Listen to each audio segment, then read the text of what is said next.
भारत के पड़ोसी देश भूटान के बारे में हम लोग पढ़ेंगे, जो बिहार बोर्ड क्लास 8th के बुक में दिया हुआ है, रीड थिंक एंड एन्जॉय के सेक्शन में। तो चलिए पढ़ते हैं भूटान के बारे में। The kingdom of Bhutan. Kingdom मतलब राज्य होता है या देश होता है या साम्राज्य होता है। ये जो भूटान का जो साम्राज्य है, भूटान जो देश है, इस बॉर्डर्ड, वो बॉर्डर शेयर करता है, बॉर्डर से लगा हुआ है ऑन द नॉर्थ, उत्तर में, by the province of Tibet. Province मतलब प्रांत या क्षेत्र या देश या राज्य होता है। तो नॉर्थ में कौन से प्रोविंस से, कौन से प्रांत से लगा हुआ है? तिब्बत इन चाइना, चाइना के तिब्बत इसमें सटा हुआ है। And by the Indian states of Sikkim in the west, और इसके वेस्ट में, भूटान के पश्चिम में, वेस्ट में भारत का राज्य सिक्किम लगा हुआ है। West Bengal and Assam in the south, और साउथ में, दक्षिण में वेस्ट पश्चिम बंगाल और असम सटा हुआ है उसके बॉर्डर में। And Arunachal Pradesh in east, और पूरब में, भूटान के पूर्व में अरुणाचल प्रदेश उसके बॉर्डर में सटा हुआ है।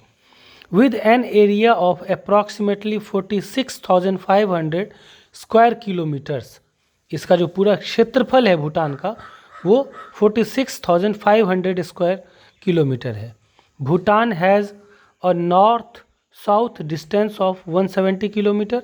भूटान का उत्तर से दक्षिण तक की जो दूरी है, लंबाई है, वो पूरी 170 किलोमीटर है। एंड ईस्ट वेस्ट डिस्टेंस, और उसके पूरब से पश्चिम की जो लंबाई है या चौड़ाई बोल सकते हैं, वो 300 किलोमीटर है। Bhutan is almost entirely mountains. Bhutan जो है लगभग पूरी तरीके से पहाड़ ही पहाड़ है। भूटान में फ्लैट लैंड बहुत ही मुश्किल से आपको मिलेगा, सिर्फ पहाड़ मिलेगा। Flat land is limited. जो फ्लैट समतल भूमि है वो बहुत ही लिमिटेड है, टू अ फ्यू, बहुत थोड़े जगहों में है। Relatively broad north south running river valleys and small areas below the foot hills along the border, और बॉर्डर के किनारे किनारे जो फुट हिल्स के जो नीचे वाले एरियाज़ हैं, फुट हिल्स मतलब छोटी छोटी पहाड़ियों को फुट हिल्स कहा जाता है।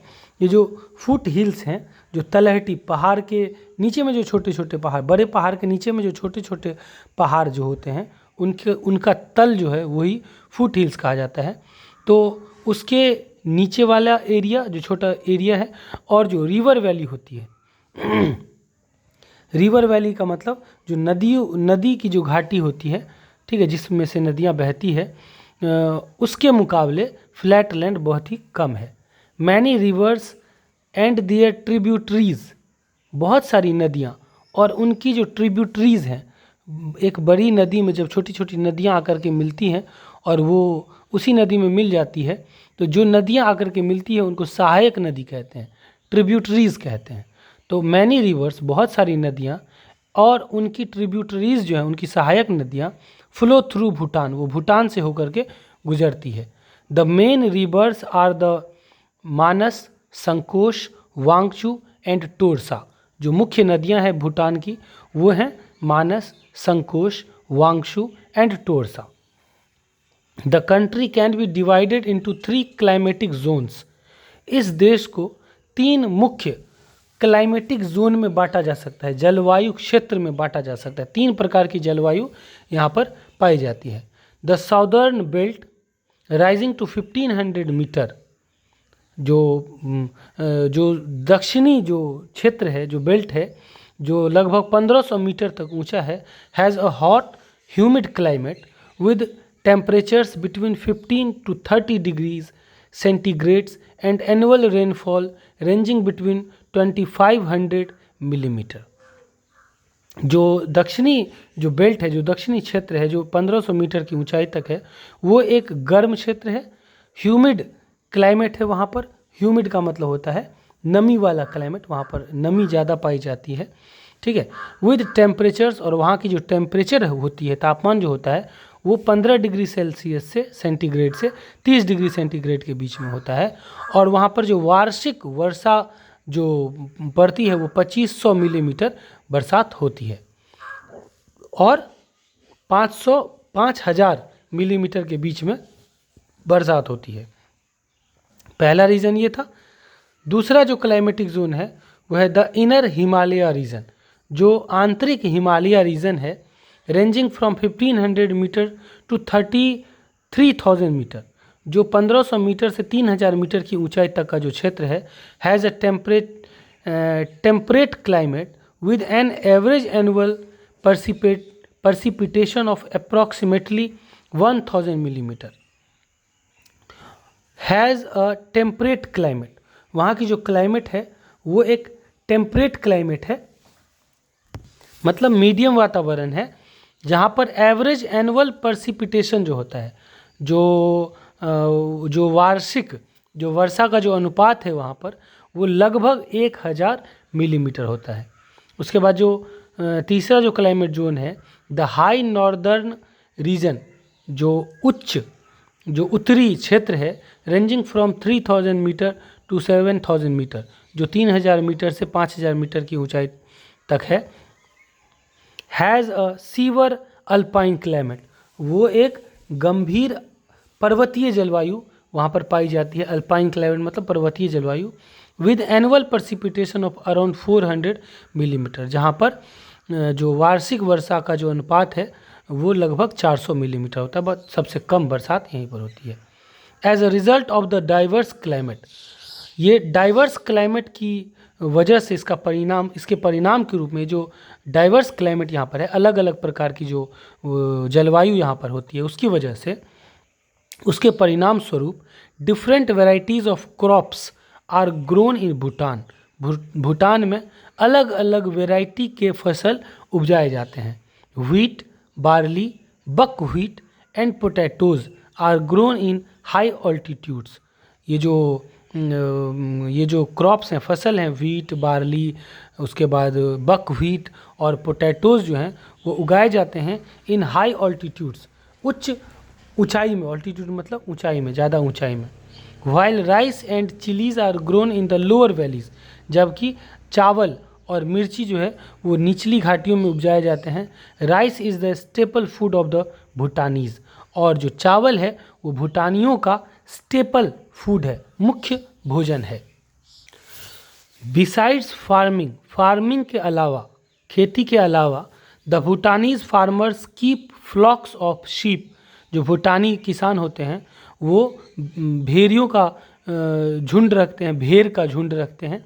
हॉर्सेस एंड कैटल, घोड़े रखते हैं और अन्य मवेशी रखते हैं, इंक्लूडिंग, जिसमें क्या शामिल है, याक भी शामिल होता है। In the northern part of the country, इस देश के उत्तरी नॉर्दर्न पार्ट में, सम फैमिलीज, कुछ परिवार, are entirely dependent upon livestock for their livelihood, वो पूर्ण रूप से लाइव स्टॉक पर निर्भर होते हैं। लाइव स्टॉक मतलब जो जिंदा जानवर होते हैं उनके ऊपर में ही पूर्ण रूप से निर्भर होते हैं, खेती नहीं होती है, अपने जीविका के लिए, पैसा कमाने के लिए। इन द समर, गर्मियों में, the shepherd families take their cattle, sheep and yaks up the high pasture lands. गर्मियों के महीने में क्या होता है, जो शेफर्ड फैमिलीज होते हैं, जो गरेरिया का जो परिवार होता है, जो शिप रखने वाले, भेड़ रखने वाले जो फैमिलीज होते हैं, टेक दियर कैटल, अपने मवेशियों को, शिप और याक्स को, वो कहाँ लेकर के चले जाते हैं, द हाई पॉस्चर लैंड्स में, जो उच्च चारागाह भूमि होती है जहाँ पर जानवरों को चराया जा सके, वहाँ पर ले जाते हैं। And move down to the lower valleys during winter, और ठंडी के समय में, टू अवॉइड स्नो, बर्फ़ से बचने के लिए, एंड सीवर कोल्ड, और गंभीर ठंड से, बहुत बुरे ठंडी से बचने के लिए वे लोग ठंडी के मौसम में निचली घाटियों में आ जाते हैं और गर्मी के महीने में उच्च घाटियों में चले जाते हैं। The population of Bhutan, Bhutan की जनसंख्या कैन बी रफली divided into 3 major ethnic groups, इनको रफली मुख्य रूप से डिवाइड किया जाता है इनटू 3 मेजर एथनिक ग्रुप्स, इनको 3 मुख्य जातीय समूह में बांटा जाता है। The Ngalops of Tibetan origin in the west में, पश्चिम में, तिब्बत के ओरिजिन, जो तिब्बत के मूल निवासी जिसको कहा जाता है ओरिजिन, तो तिब्बत के ओरिजिन जो नागलोप्स होते हैं वो, the Sharchops who are the Indo Mongoloid origin, जो इंडो मंगोलाइड ओरिजिन के हैं, जिसको सार्कोप्स कहा जाता है।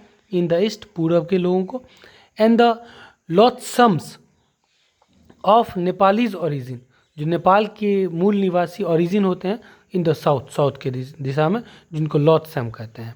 ठीक है। अप्रॉक्सीमेटली लगभग 95% ऑफ द पॉपुलेशन, जनसंख्या का लगभग 95% लोग, मतलब 100 में से 95 लोग लिव इन रूरल एरियाज, ग्रामीण क्षेत्रों में रहते हैं। The main cities are the capital Thimphu and Phuentsholing, यहाँ की जो मुख्य शहरें हैं वो, इसकी राजधानी थिम्पू है और फुनशॉलिंग है। The national language of Bhutan is Dzongkha, जो इसकी जो राष्ट्रीय भाषा है भूटान की वो है Dzongkha. But there are many local dialects spoken as well, लेकिन यहाँ पर जो लोकल, जो स्थानीय कुछ उपभाषाएं भी बोली जाती है। जैसे हमारे देश में हिंदी राष्ट्रीय भाषा बोल सकते हैं, या इंग्लिश मुख्य रूप से बोली जाती है, हिंदी और इंग्लिश, लेकिन अलग अलग क्षेत्रों में उपभाषाएं भी, जैसे मैथिली है, भोजपुरी है, मगही है, इस प्रकार से बोली जाती है अलग अलग क्षेत्रों के हिसाब से। वैसे ही वहाँ पर जो इसका जो नेशनल लैंग्वेज है भूटान का वो जोंगखा है। But there are many local dialects, लेकिन बहुत सारे स्थानीय उपभाषाएं भी बोली जाती हैं। English is used as the medium of instruction in schools and in official correspondence, English जो है उसका यूज़ किया जाता है as the medium of instruction, instruction के साधन के रूप में, मीडियम माध्यम के रूप में इंस्ट्रक्शन दिया जाता है। ठीक है, निर्देश दिया जाता है कहाँ पर, स्कूलों में, and in official correspondence of, और जो ऑफिस में जो सामंजस्य बिठाने के लिए, समानता बिठाने के लिए, ताकि सब समझ पाएँ उस लैंग्वेज को। तो ऑफिस का जो लैंग्वेज है ऑफिशियल लैंग्वेज, और जो स्कूलों में जो बोली जाती है, जो यूज़ की जाती है, वो है English. Bhutan has a well preserved natural environment, Bhutan के पास एक वेल प्रिजर्व्ड मतलब अच्छी तरह से संरक्षित नेचुरल एनवायरनमेंट है, प्राकृतिक वातावरण है। Endowed with rich and varied flora and fauna, endowed मतलब संपन्न है, ये जो भूटान है वो एकदम सुखी संपन्न, सब कुछ से भरा पूरा है, एंडोड है किस चीज़ से, with rich and varied flora and fauna, एकदम समृद्ध और अलग अलग प्रकार के फ्लोरा और फौना से, फ्लोरा मतलब वनस्पति और फौना मतलब जीव जंतुओं से ये एकदम सुखी संपन्न है। A number of rare animals, बहुत ज़्यादा संख्या में दुर्लभ जो जानवर हैं, जैसे टैकिन, क्लाउडेड लियोपार्ड और golden langur are still a common sight in Bhutan. ये दूसरे देशों के लिए रेयर होगा, दुर्लभ होगा, लेकिन भूटान में ये जो टैकिन है, क्लाउडेड लियोपार्ड है और गोल्डन लंगूर है, ये एक कॉमन साइट है, वो कहीं भी भूटान में आपको देखने को मिल जाएगा। इतने पहाड़ है तो स्वाभाविक है इतने सारे जीव जंतु, अलग अलग प्रकार की वनस्पतियाँ पाई जाती होंगी। और यहाँ पर तो डाइवर्स क्लाइमेट भी, अलग अलग प्रकार के क्लाइमेट, 3 प्रकार का तो क्लाइमेट जोन है और 3 प्रकार की यहाँ पर मेजर एथनिक ग्रुप्स हैं, जाति समूह भी है लोगों की। तो यहाँ पर पूरा एकदम डाइवर्स, अलग अलग बहुत सारी विभिन्नताएं भूटान में पाई जाती हैं। ठीक है, तो ये भूटान के बारे में हमने कुछ जानकारी यहाँ पर हमने पढ़ा।